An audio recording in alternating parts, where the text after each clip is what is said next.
नमस्कार दोस्तों, मैं हूं अनुज शर्मा। कैसे हैं आप लोग? दोस्तों, मेरे दादाजी एक बात बोलते थे कि बेटा, जीवन में जो भी कार्य तू करेगा ना, छोटा हो बड़ा हो, अच्छा हो बुरा हो, उसका फल जरूर मिलेगा। तेरा हर कार्य, तेरी हर इन्वेस्टमेंट है। तो जीवन में जो भी काम हम करते हैं ना, चाहे वो अच्छा हो बुरा हो, उसका फल जरूर मिलता है। कोई भी कार्य व्यर्थ नहीं जाता। मैं एक किस्सा सुनाता हूं आपको। किस्सा है भगवान श्री राम के समय का। भगवान श्री राम को लंका पर चढ़ाई करनी थी। उसके लिए समुद्र पर एक पुल बनना था। पुल बना रहे थे नल और नील, क्योंकि कहा जाता है कि नल और नील के द्वारा जो भी पत्थर पानी में डलेगा वो डूबेगा नहीं। तो नल और नील वो पुल बना रहे थे, लेकिन वहां पर जो हजारों वानर थे, वानर सेना थी, वो सब अपने अपने प्रयास कर रहे थे उस पुल को बनाने में, अपनी अपनी मेहनत कर रहे थे उस पुल को बनाने में। एक छोटी सी गिलहरी कहीं पे वो भी छोटे छोटे पत्थर उठा करके ला रही थी और समुद्र में डाल रही थी। अब ये कौन देख रहा था? ये नल और नील देख रहे थे। नल और नील ने देखा कि भैया, ये गिलहरी जो है ये पत्थर ला करके समुद्र में डाल रही है, मतलब ये भी पुल बनाना चाह रही है। तो हंसने लगे कि हम तो इतने बड़े बड़े पत्थर लेके आ रहे हैं, छोटी सी गिलहरी है, छोटे से पत्थर लेके आ रही है, ये समुद्र में डालेगी तब पुल बनेगा। और ये सारा वाक्य जो है, ये कौन देख रहा था? ये भगवान श्री राम देख रहे थे। तो भगवान श्री राम नल और नील के पास आए और बोले, नल और नील सुनो, ये जो गिलहरी है ना, ये बहुत अच्छा काम कर रही है। जितने भागीदार तुम हो इस पुल को बनाने में, उतनी ही भागीदार ये भी है। क्योंकि ये जो छोटे छोटे कंकर है ना, तुम्हारे बड़े बड़े पत्थरों का बैलेंस बनाएंगे। जब तुम्हारे बड़े बड़े पत्थर एक दूसरे पर लगेंगे और नीचे गिरेंगे, तो ये छोटे छोटे पत्थर उनको गिरने से बचाएंगे, उसको मजबूती देंगे, उसको बैलेंस देंगे। उनकी वजह से ये पुल संपूर्ण होगा। आप सुन रहे हैं दोस्तों? उस गिलहरी के छोटे छोटे पत्थरों की वजह से वो पुल संपूर्ण होगा।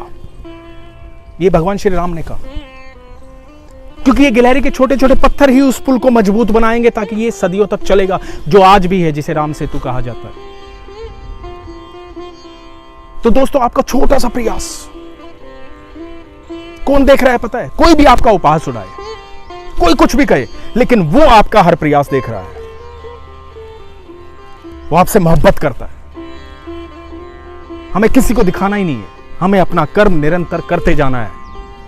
जब गिलहरी ने ये सुना, भगवान राम की बात सुनी, तो गिलहरी ने कृतज्ञ होकर भगवान श्री राम के सामने हाथ जोड़ लिए कि प्रभु धन्यवाद, आपने इतना सम्मान दिया मुझे, आपने अपनी सेवा में छोटा सा भागीदार समझा मुझे।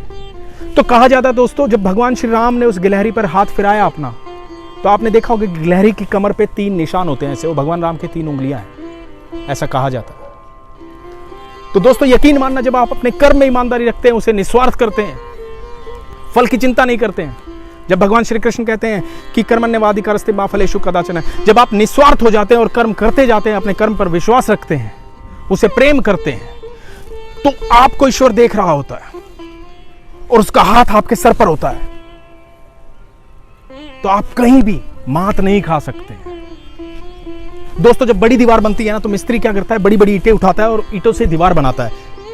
जो छोटे छोटे टुकड़े होते हैं ना, वो सोचते हैं कि हमारा तो कोई महत्व ही नहीं, लेकिन ऐसा नहीं है। जब वो दीवार बड़ी बड़ी ईंटों से बन जाती है, तो छोटे छोटे टुकड़े उठा करके उसे तराशता है और उसे लगाता है उस दीवार में। जब वो दीवार पूरी होती है, तो आपका जो महत्व है ना, वो कहीं कम नहीं। आप छोटे हैं, बड़े हैं, आप कुछ भी हैं, आप महत्वपूर्ण हैं। बस ये याद रखिएगा, आप जो कुछ भी हैं, आप महत्वपूर्ण हैं।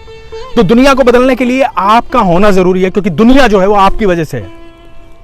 ये पूरी दुनिया आपकी वजह से। आप आंखें बंद कर लेंगे, दुनिया खत्म है। आप आंखें खोल लेंगे, दुनिया हो जाएगी। तो अपने महत्व को कभी कम ना समझें। हरे कृष्णा दोस्तों, ख्याल रखें, सुरक्षित रहें। धन्यवाद।